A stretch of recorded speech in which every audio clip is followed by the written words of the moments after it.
Welcome back to the Plum Island Horror. All right, we're a little bit jump on Halloween, October month, but you know what? This was supposed to be done in August. We're almost a month late because of the Axis and Allies Anniversary Edition. But I'm pumped about this one. Let's get into it. All right, so we're basically got the complete setup done. And now it's time to start having a round. And a round consists of pulling tokens out of our bag in random order. And there's 8 of them in there. So we'll pull them out one at a time, and we'll go through them and probably keep these videos around the 20-minute mark. So we'll see how far we get, and if we can do some more token pulling, then we will. All right, first token pull out of the bag, and we're going to get, sounds good. Oh, great, we get Impending Doom. And I love these tokens because right at the back it tells you what you're supposed to do. Draw an event card. So right off the bat, I think I'm going to put these, I'll put them over here just to keep track. So the first thing, Impending Doom. So event cards. Now I have shuffled them, but you know what? Just so you know that I'm not cheating and doing cooking things, we're going to give this a shuffle. Yes, I use penny sleeves on the cards. They're those cheapy, basically a penny a sleeve. Ultra Pro penny sleeves, in case you're wondering. All right, and they're not, yeah, they're a little bit bigger than the cards, but they keep the cards safe. All right, first event. It's probably going to be horrible. All right, poor perimeter security. Let's zoom down on the card and take a closer look. All right, pulled the card out of the sleeve so it's a little easier to see. You don't get as much glare. All right, poor perimeter security. Draw a fate number. To get the track, all players on that track which share an area with a horrors unit will take 1 hit. That'll be nobody because our horrors are way at the top of the board. All civilian units on that track that share an area with horrors units are eliminated. That's also not going to happen. If an area, so do we, yeah, I think we have to pull a fate card. So we'll pull a fate card because it tells us to, and the fate number is track 6. Well, on track 6 we basically have none of those scenarios at all. Now, do we have the rough life dog grooming? I don't believe, is that on there? No, it's not. And track 6. So basically, nothing happens. So we dodged an event, which is good because, as you can see, they're horrible. All right, so that's it. So we're going to be going into the bag and pulling out another token. All right, we're going back into the bag. Pull out another token. And no, I don't have coin protectors. These tokens are pretty robust. All right, what do we have? What do we have? We have, going next is going to be the Greenport Township is getting a turn. Now there's 2 tokens of them in the game. All right, and so consulting the little first turn marker, we'll have a quick look at that, and then we'll get into their action, or actions or action. So taking a look at turn 1, we're in the morning of October 21st, first turn, yeah, first game round. As you can see, the red number here, 1 action. So basically, what's going to happen is we're going to be able to pick one of our units and they get 1 action. However, before we get into the 1 action, we do have something on, did I show a token? Okay, resolve turn order. So the fate token is red. We didn't get one of them. The Doom, we got the Doom. So the faction token. So looking at this, player activation number of players, actions based on the current round. So we can see we have 1 action. Players may use a faction or an NPC unit. So we can use the Shore Patrol as well. Alright, so the very first step though is Crisis Adrenaline. Each unit in the active faction may do 1 free foot movement. So that's the first thing we do before we get into actually performing an action. So let's go ahead and see if we want to move any of our Greenport townspeople. Alright, so the first person I want to move is in the garbage dump currently. That's Ralph Norton. So yeah, he has a foot movement of 1. And I kind of want him to get somewhere where he can start repairing things because his special ability is very good for repairing. So we're just going to take him from the town dump and we're going to move him up here. There we go. Boom. Done. All right. We have basically 4 other units that we may be able to move. All right. I'm probably making horrible decisions, but this is my first time playing this, so let's figure out what we're doing. All right, so we got the mayor. Here's the town hall. He has a foot movement of 2. I think I want to try and get him farther north. There's a whole pile of civilians up here, and I think he's very good at moving civilians. So we're going to go 1. He's going to move here to the winery, and 2 up to here on his way north. And 3 more units to move. So let's figure them out. All right, we have this guy here. He's got his doctor's ability, healing ability, and he's got a foot movement of 1. We're going to move him up here. So he's going to try and go up with the other people there. We've got a 5 horde of zombies on the way down. And I've got 2 other characters. Now we can use vehicular movement, but that's going to cost 1 supply to do it. I don't really want to start spending supplies yet until we can start gathering some more supplies. So let's take a look at our other 2 and figure out if we want to move them somewhere. And the other 2 units we have Ed Cramden is sitting here at the bridge toll. Now you could try to repair the damage on the South Bay Bridge from the bridge toll location.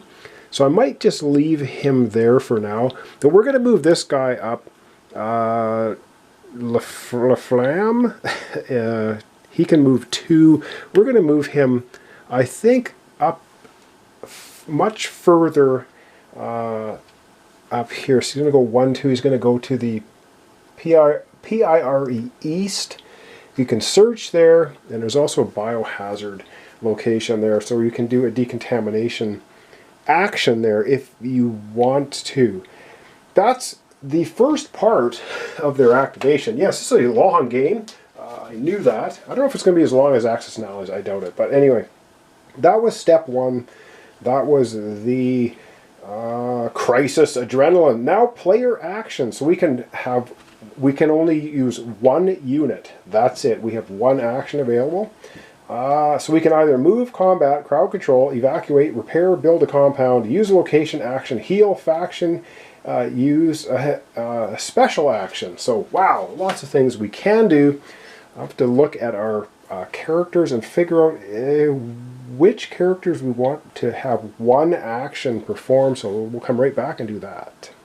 Alright, so if you are adjacent to the Great South Bay Bridge and it has damage on it, you can do a repair action. So we're going to have Ed Cramden here perform a repair action. He's got no special abilities for repairing or anything, so we are just going to follow the repair option in the book and figure out what it says. So the repair action, it says a player may use repair actions in the following situation. So you can see they're adjacent to the South Bay Bridge. If more than 1 is listed, so to conduct a repair action, the active player draws a fate card, and then they get a fate number, which is then used to cross-reference the repair table. And there's our repair table right there. So let's hope we get a high number. We just grab a fate card, and we look at the bottom number in the little explosion symbol. So we have a 2. All right, it wasn't a 1, so 1 would have been an epic fail. So as a 2, repair is underway. For a damaged area or bridge, reduce the damage marker by 1. For a disabled unit, spend a supply. Okay. So basically, repairs are underway.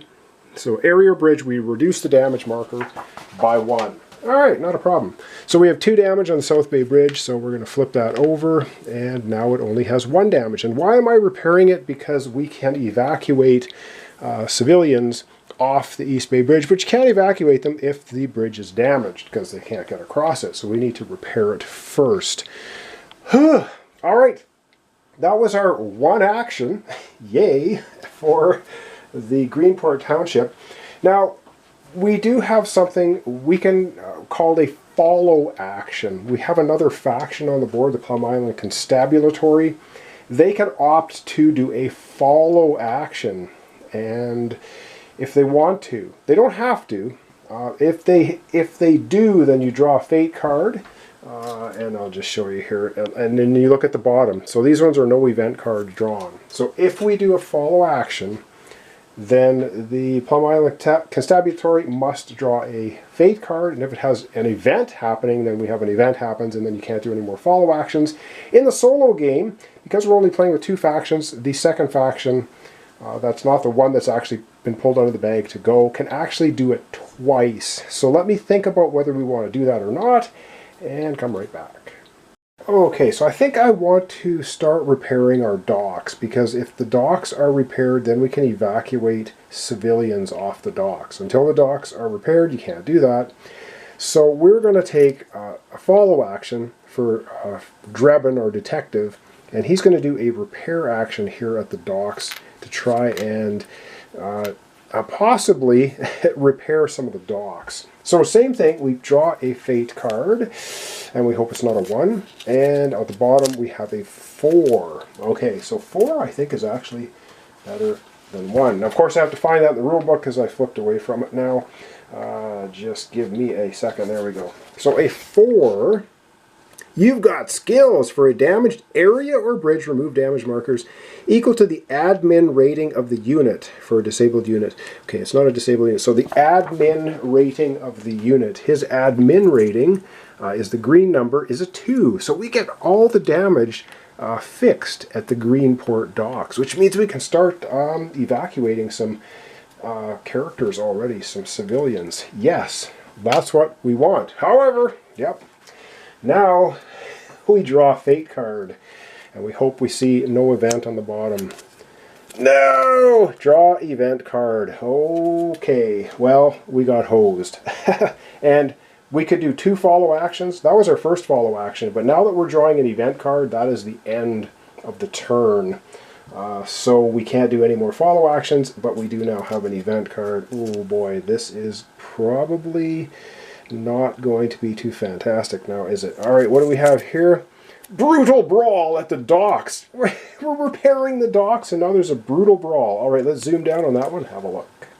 Oh dear, not a great start. Alright, brutal brawl at the docks. If there are any civilian units in the Greenport dock area, half of them rounded up are eliminated. Players choose which units. Well, that's what we just repaired. No.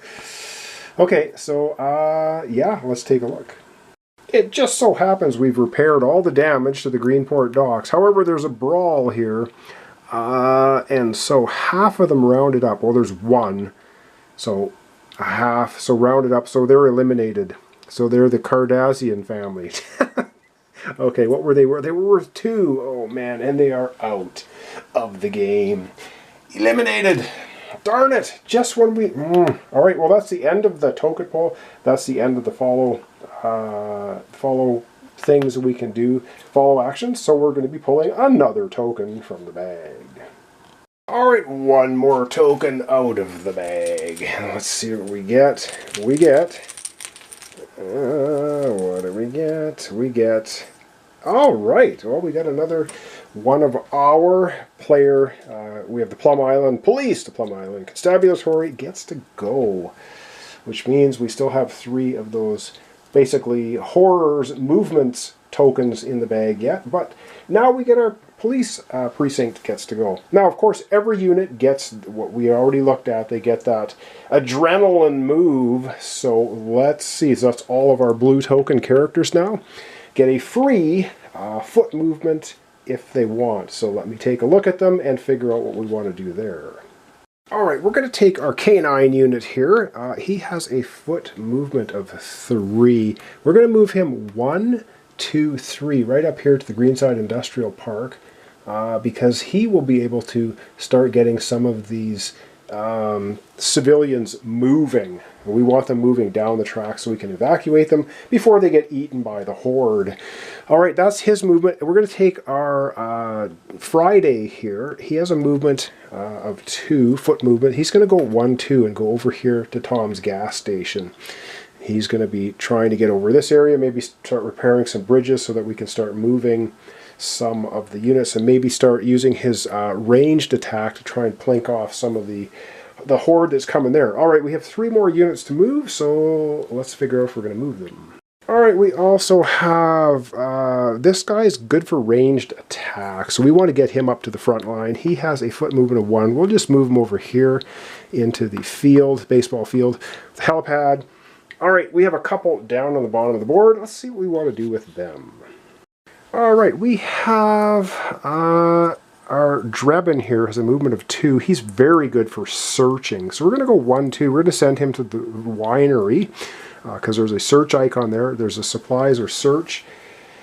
And we also have our officer here, which we really need to get up to the front lines. He has a movement of 2, but I kind of want him going. We have enough people on track 5 and 6, I think. So we want to get him maybe on track 3, and he's got a movement of 2, so we're going to go 1, 2. He's going to go to the Greenport docks. All right, that's everybody taking their adrenaline move. Well, now we have one action we can do, and I think I know the one action that I want to do, so let's figure that out. All right, our K9 unit went all the way up here to the Oceanside Industrial Park with a couple of characters. We got the War Room furniture, and we got Robin's Coffee and the Rosary. Rosary? Rotisserie? Roastery. Okay. We are going to do a crowd control action as their one action.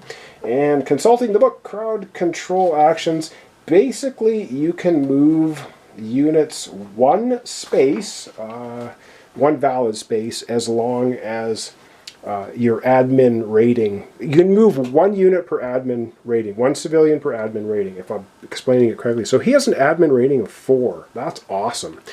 So he can actually move 4 civilian units, but there's only 2 here. So the 2 of them are, he's going to push them down here to the Peary West, getting them away from the impending hordes that are going to come down here. Yeah, I don't know if the dog, I don't think he can do a repair action. Maybe he can. Anyway, that's our one action. As you can see at the beginning of the game, you get basically not much you can do. All right, once again, we can do a follow action if we want. Do we want to have our Greenport Township doing a follow action and possibly get another event card? Let me think about it and come right back. Alright, I think I'm going to use a move action for the mayor. He has a huge admin skill of 5, and I want him to start hustling down some of these units or some of these civilians up here. So he's going to do a move. He can move 2, so he's going to go 1, 2 right here into the Pomegranate Mall. There we go. And that's going to be, that was a follow action, so you can move as a follow action. Okay, yeah, we gotta draw a fate card and see if we get unlucky. And no event card. Alright, so we can do a second follow action for the Greenport Township if we want. And I probably want to do that. I think we probably want to have the mayor moving again. Let me think about this. Yeah, I think we're gonna do another action. He's gonna move again. He's gonna go 1, 2 into here. He's gonna move to the Whitecap Estates, where we have the Care Auto Body, Car Care Auto Body, and we have the Partridge Family. And you can look at these at any time. The Partridge Families were 3 and 1. These guys up here are 1 and 1. Okay, we have the mayor here now. He can start pushing people around.